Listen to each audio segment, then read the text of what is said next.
திரியேக கடவுளின் நாமத்தினால் நம் அனைவருக்கும் கிருபையும் சமாதானம் உண்டாவதாக. ஆமீன்.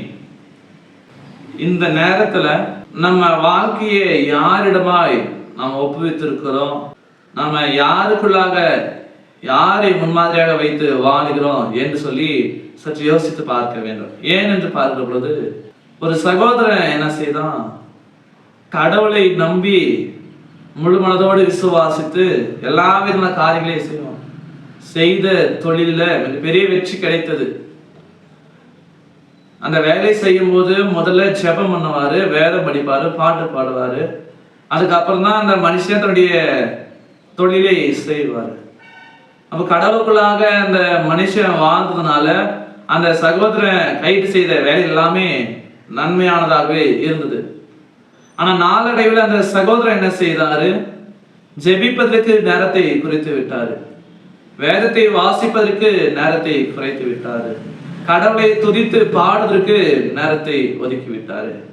அப்ப ஒரு முறை கேட்கும் போது வேலை பாரமே அதிகமா இருக்குது, வேலை செஞ்சு முடிக்கிறதுக்கு நேரம் பத்தல, அதனால நான் கொஞ்சமா அதை நேரத்தை சுருக்கினேன் என்று சொல்லி ஒரு காரணத்தை சொல்றாரு.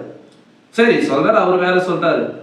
ஆனா அந்த இடத்துல பார்க்கும் பொழுது ஆரம்பத்துல இருந்த அந்த வெற்றி நாளடைவுல என்ன பண்ணது, குறைந்து போய்விட்டது. காரணம், அவர் ஜெபிக்க நேரத்தை குறைத்தாரு, வேதத்தை வாசிக்க நேரத்தை குறைத்தாரு, கடவுளை துதித்து பாட நேரத்தை குறைத்தாரு. அப்ப எல்லாமே குறையும் போது அவருடைய வாழ்க்கையில அந்த வெற்றியும் குறைந்து கொண்டே வந்தது. அப்ப இதுல நம்ம பார்க்கும் பொழுது நம்ம எந்த அளவிற்கு கடவுளுக்கு என்று நம் நேரத்தை ஒதுக்குகிறோமோ கடவுள் அந்த அளவிற்கு நம்முடைய எல்லா வேலைகளை ஆஸ்வதிக்கிறார்.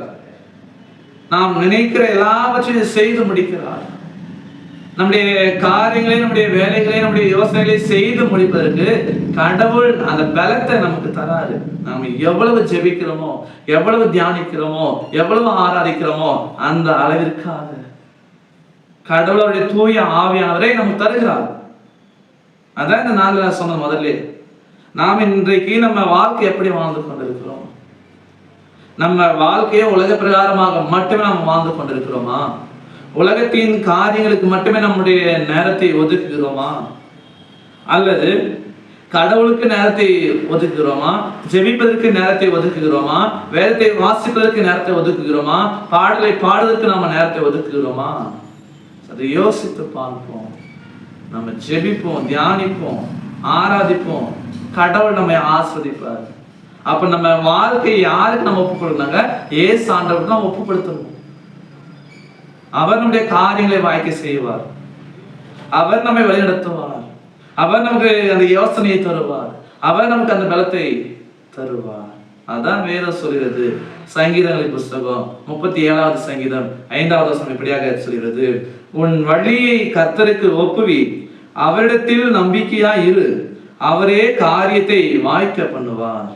அப்போ நம்ம பார்க்க போது நம்ம வாழ்க்கைய, நம்ம வழிகளை நம்ம கடவுளத்துல ஒப்பு கொடுக்கிற பொழுது, கடவுளத்துல அர்ப்பணிக்கிற பொழுது கடவுள் நம்முடைய யோசனைகள், நம்முடைய சிந்தனைகள், நம்முடைய வேலைகள் எல்லாவற்றையும் ஆஸ்வதிக்கிறார், எல்லாவற்றையும் செய்து முடிக்கிறார். அவரில நம்ம நம்பிக்கை வைக்க வேண்டும், கடவுளுக்குள்ளாக நாம வாழ வேண்டும், கடவுளை நம்பி வாழ வேண்டும், கடவுளை விசுவாசித்து வாழுவோம்.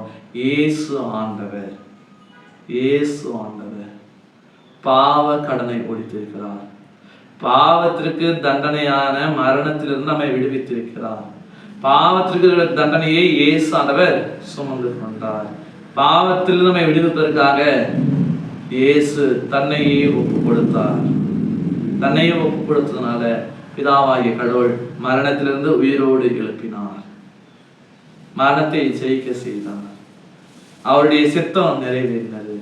அப்ப இன்றைக்கு நாம கூட நம்மை கடவுளத்துல ஏசானத்துல ஒப்பு கொடுக்கிற பொழுது, அர்ப்பணிக்கிற பொழுது கடவுள் நம்மை கூட ஆஸ்வதிக்கிறார், நமக்கு மேன்மையை தருகிறார். ஏசானுடைய 2ஆம் வருகையிலே நம்மை கூட பரலோகத்துக்குள்ளாக சேர்த்துக் கொள்கிறார். இந்த நம்பிக்கையோட தொடர்ந்து இனி வரக்கூடிய காலத்துல கர்த்தரை நம்பி அவரிடத்துல நம்மை ஒப்புவித்து அவருக்குள்ளாக வாழ்ந்து அவருடைய ஆசீர்வாதத்தை பெற்றுக்கொள்ள தூய ஆவியானவர் தாமே நம் அனைவரையும் பலப்படுத்தி வளர்த்தி காப்பாராக. ஆமீன். யாவரும் கண்களை மூடி நாம் ஜெபிப்போம். சர்வத்திற்கும் வல்ல நித்திய கடவுளே, இந்த ஆசீர்வாதமான சந்தோஷமான இந்த வேலைக்காக நாங்கள் நன்றி படைக்கிறோம். இந்த காணொளி வழியாக நாங்களுடைய வார்த்தையை தியானிப்பதற்கு, இந்த ஜபத்திலே ஐக்கியமாய் இருப்பதற்கு நீர் பார்க்கிற கிருபைகளுக்காக நாங்கள் நன்றி படைக்கிறோம். ஆம், என்னுடைய வேலைப்பாடுகள் எவ்வளவாய் இருந்தாலும் கூட இந்த சற்று நேரத்தை நாங்கள் உடைய வார்த்தையை தியானிப்பதற்கு ஒதுக்கி இதோ இந்த காணொலிகளாக நம்முடைய வார்த்தையை நாங்கள் தியானிக்கும் பொழுது இந்த காணொலியை கண்டு கொண்டிருக்கிற ஒவ்வொருவரையும் கர்த்தர் தாமே ஆசீர்வதிக்கும்படியாக நாங்கள் ஜெபிக்கிறோம். கர்த்தரிடத்தில் உன் வழியை ஒப்புவி, அவரில் நம்பிக்கையாயிரு, கர்த்தரின் காரியத்தை வாய்க்க செய்வார் என்ற வார்த்தையின் பிரகாரமாக நாங்கள் உம்மிடத்துல எங்களையே அர்ப்பணித்து உமக்குள்ளாக நம்பிக்கை வைத்து உண்மையை விசுவாசித்து உமக்குள்ளாக வாழ்ந்து நாங்கள் எல்லா ஆசீர்வாதங்களை பெற்றுக்கொள்வதற்கு நீர் எங்களுக்கு உதவி பாராட்ட வேண்டும் கூட நாங்கள் ஜெபிக்கிறோம்.